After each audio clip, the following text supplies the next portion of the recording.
Seperti yang telah disampaikan di awal bahwa The President Center selain menjaring pemimpin ideal masa depan, juga berperan serta mewujudkan pengembangan program penerapan inovasi di bidang kedaulatan dan ketahanan pangan melalui pertanian, sistem ekonomi kreatif dan digital, teknologi alternatif dan energi terbarukan, pengembangan potensi maritim dan industri dalam negeri, pengembangan transportasi masa depan. The President Center bermitra dengan Frogs Indonesia yang telah memproduksi mobil terbang pertama di Indonesia yang ditayangkan pada Presiden Talk minggu lalu.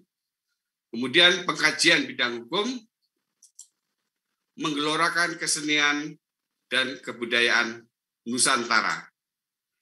Kembali bersama saya Gatot Suryo di acara Presiden Talk yang diselenggarakan oleh The President Center, lembaga independen pusat pemberdayaan kepemimpinan bangsa.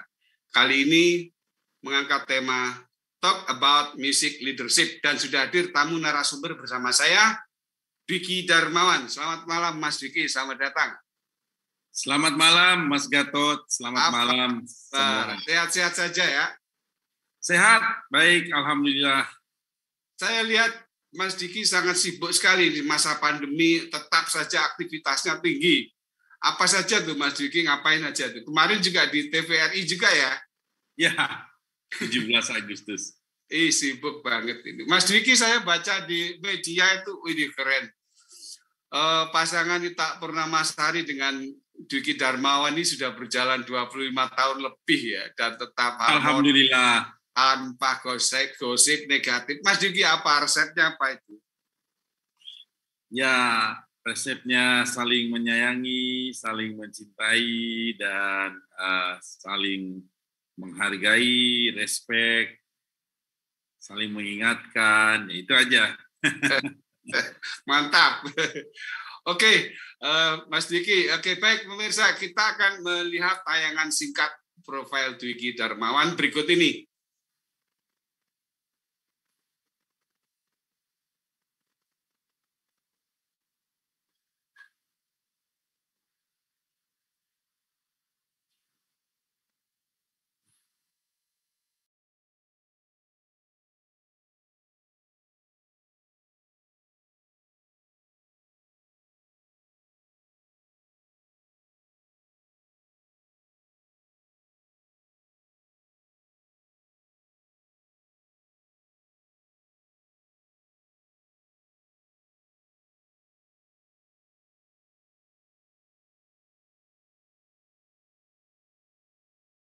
Wah, itu tadi banyak sekali ya apa yang sudah dilakukan Mas Dwiki Darmawan itu dari tahun berapa itu sampai sekarang Mas Dwiki masih aktif membuat karya-karya musik ya. Sampai terakhir 2020 bahkan 2021 Mas Dwiki masih terus berkarya. Mas Dwiki, saya mau nanya ini di usia 6 tahun Anda belajar piano klasik, kemudian pada usia 13 tahun Anda belajar piano jazz pada Elva Surya. Kenapa jazz, Mas Dwiki? Ya, jazz saya merasa memiliki satu hal yang sangat menyenangkan ya, yang ada kebebasan berekspresi di sana yang dinamakan improvisasi. Jadi sekali sama improvisasi. Waktu saat saya masih bermain klasik, guru saya melarang improvisasi. Jadi saya ingin merambah, ingin melakukan apa yang dilarang oleh guru-guru piano klasik saya, karena pada saat di klasik saya hanya boleh menginterpretasikan karya-karya musik dari para komposer yang terdahulu itu dengan interpretasi yang terbaik. Tapi kalau improvisasi tidak boleh. Nah, itulah yang membuat saya pemberontakan, jadi ingin jadi di klasik itu sudah pakem ya, harus mainkan itu. Tidak bisa improvisasi, supaya bisa berimprovisasi ya harus ke jazz ya. Benar. Tapi Mas Dwiki, lalu kenapa Anda dari jazz Anda merambah ke world music ya dengan bergabung di grup Krakatau, bahkan mendapat pengakuan dari jurnal World of Music di Amerika Serikat ya. Krakatau adalah bagian penting dari khasanah world music. Bisa diceritakan, Mas Diki? Ya, sebetulnya kita waktu Krakatau itu belum masuk dunia rekaman, setelah menang festival di Indonesia dan dikirim ke Jepang, itu mempunyai idealisme kita lebih bermain musik jazz rock. Ya. Nah, pada saat masuk dunia rekaman, akhirnya mengikuti arus musik populer sampai menghasilkan 6 album kalau tidak salah. Kemudian kita berhenti ya, mentok.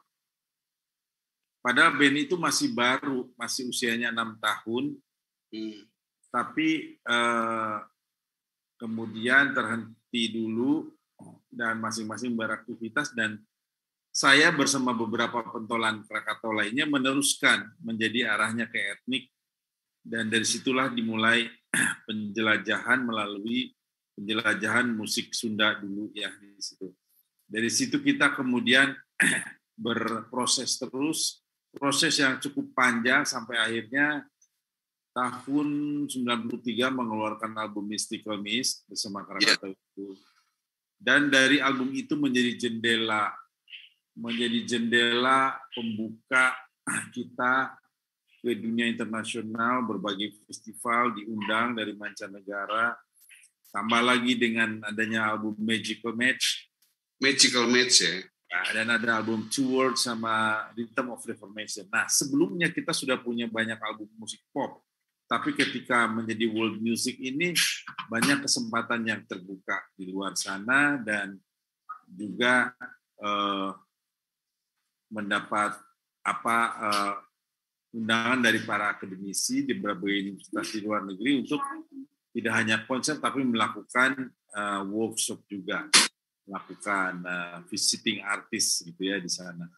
Itulah yang menyebabkan kemudian tim penulis kurikulum dari world music di Amerika Serikat sana akhirnya memasukkan karya-karya Krakatau jadi dianalisa dalam The Journal of World Music itu, yang merupakan buku yang sangat penting karena dari album Mystical Mist sama Magical Match itu beberapa karya kami dianalisa dan dipelajari. Gitu. Ya, sampai dengan bahkan Anda masuk ke ini ya, untuk film musik meraih penata musik terbaik ya di FFI tahun 91 juga itu Mas Juki, Cinta dalam Sepotong Roti itu, Garin Nugroho. Itu gimana ceritanya Mas Juki?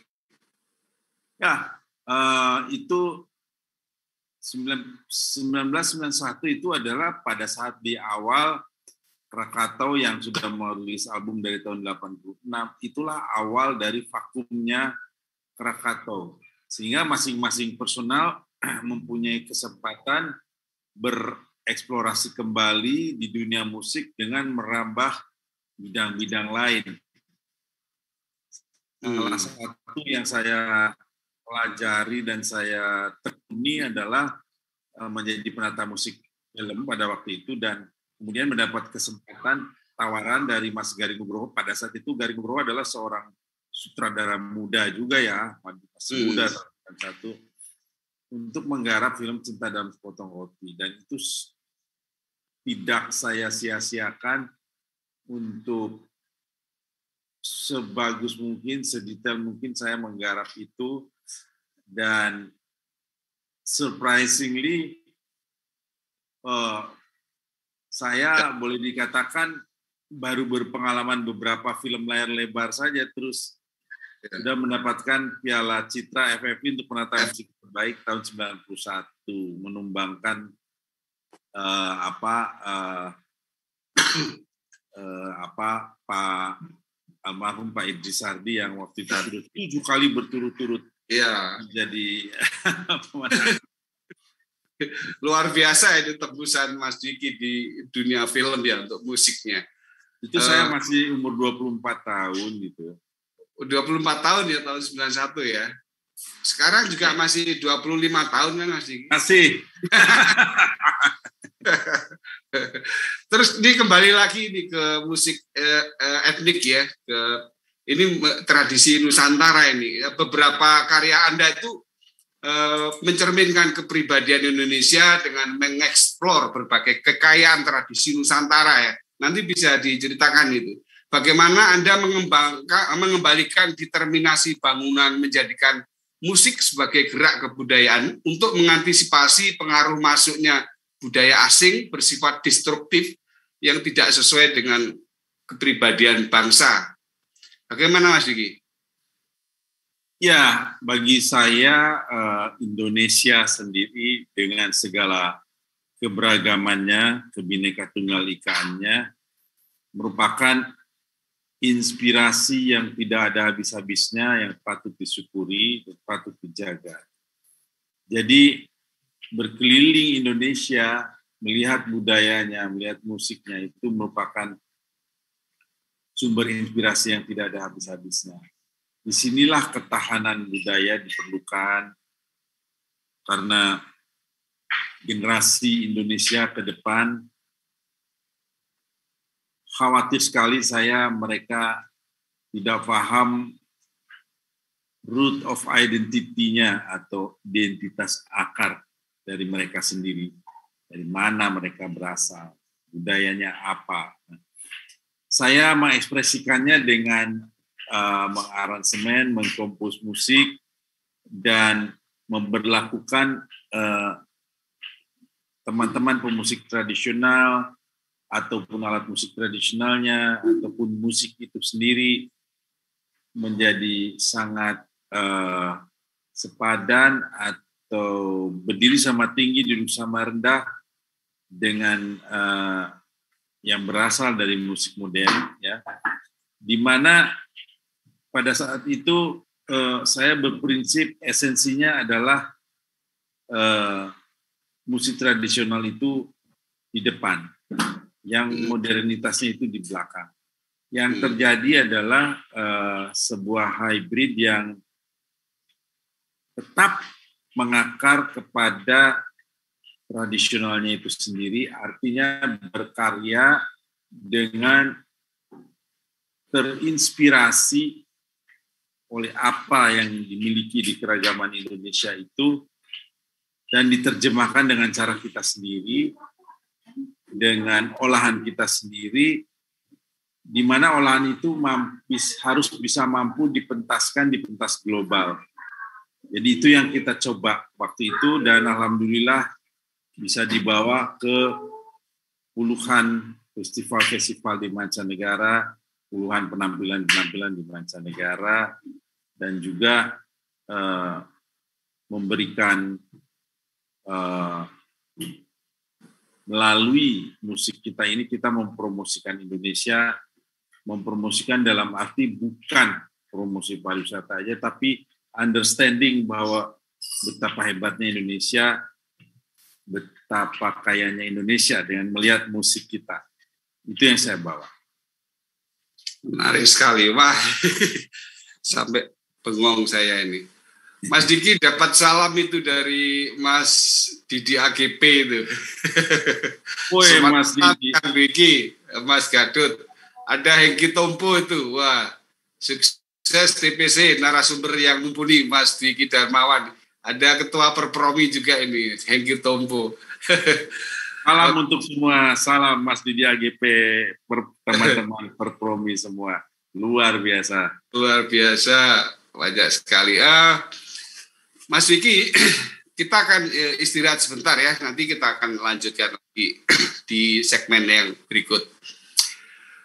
Pemirsa, acara ini diselenggarakan oleh The President Center, lembaga independen pusat pemberdayaan kepemimpinan bangsa, didukung Lembaga Musik Indonesia, LMI Askomik, Asosiasi Komunitas Musisi Kreatif, Kamar Musik Nusantara, Perpromi, Perkumpulan Profesi Musik Indonesia, Jendela Ide Indonesia, TV Desa, dan GoPlay. Tetap ikuti protokol kesehatan 5M, mencuci tangan, menjaga jarak, memakai masker, menjauhi kerumunan, serta mengurangi mobilitas.